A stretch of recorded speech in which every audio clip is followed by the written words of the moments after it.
नमस्कार मित्रांनो, आज आपण CTET मराठी पेडागॉजीचे 15 क्वेश्चन बघणार आहोत. चला तर मग प्रश्नाला सुरुवात करूया. व्हिडिओ शेवटपर्यंत बघा. मूल्यमापनाच्या संदर्भात पुढीलपैकी कोणते विधान योग्य नाही? याचं उत्तर आहे 2. ते फक्त शिक्षक करू शकतात.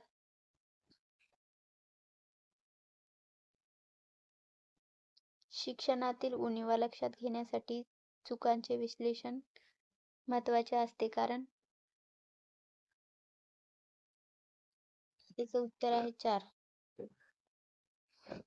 चुका म्हणजे विद्यार्थ्याची बौद्धिक कुवत आणि त्याची शैक्षणिक अवस्था जाणून घेण्याचे साधन. स्टीफन क्रॅशनच्या नियंत्रित कल्पना सिद्धांताच्या संदर्भात कोणते विधान योग्य नाही? याचं उत्तर आहे 1. याचं उत्तर आहे 1. काय शिकले आहे हे पाहण्यासाठी काय आत्मसात केले याचा उपयोग होतो. पुढीलपैकी रचनात्मक मूल्यमापनाचे कोणते उदाहरण नाही? याचं उत्तर आहे 4. सत्राच्या शेवटी सत्रात पेपर.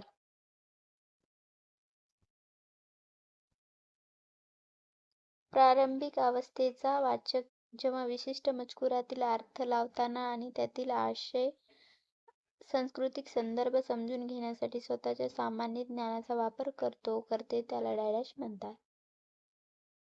याचं उत्तर आहे 3. अधोगामी पद्धती.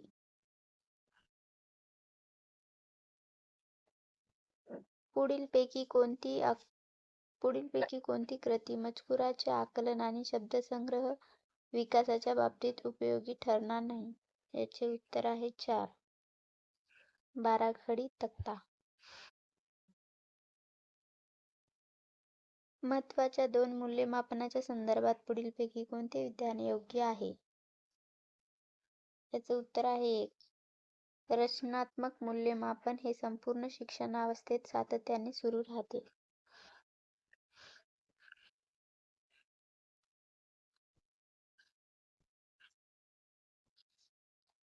समावेशी वर्गाची रचना करताना पुढीलपैकी कोणते घटक उपयोगी ठरणार नाही? याचं उत्तर आहे 2. वर्गात काही मुले वर्ग प्रतिनिधी म्हणून असणे.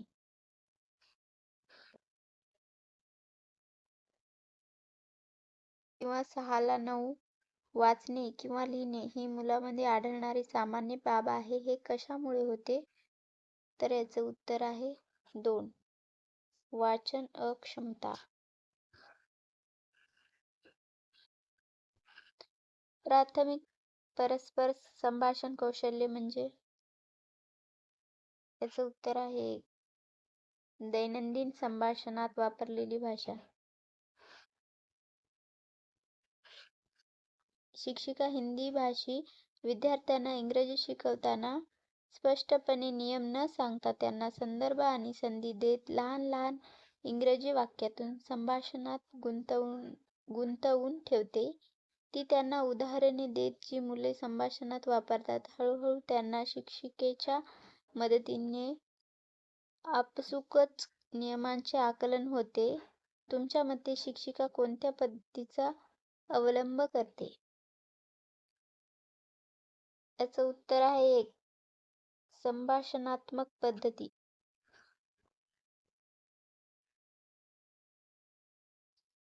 संज्ञापनात्मक धोरणाचे पुढीलपैकी कोणते वैशिष्ट्य नाही?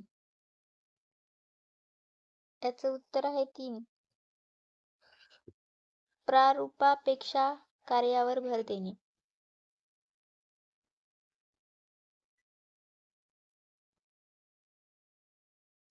बहुभाषिकता आणि बहुसांस्कृतिकतेचा प्रचार करण्यासाठी पुढीलपैकी कोणता कथा प्रकार सर्वात प्रस्तुत ठरेल?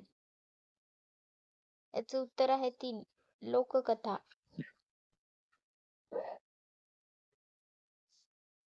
पुढीलपैकी बालसाहित्यातील इच्छित नसलेला घटक कोणता? याचे उत्तर आहे 4. स्पष्ट नैतिक मूल्ये.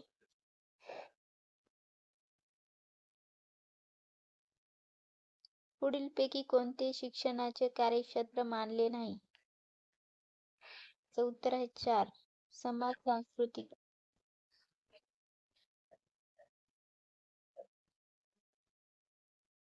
हा आपला शेवटचा क्वेश्चन होता. व्हिडिओ आवडला असेल तर व्हिडिओला लाईक करा आणि असेच महत्त्वाचे क्वेश्चन बघण्यासाठी आमच्या चॅनलला सबस्क्राईब करा.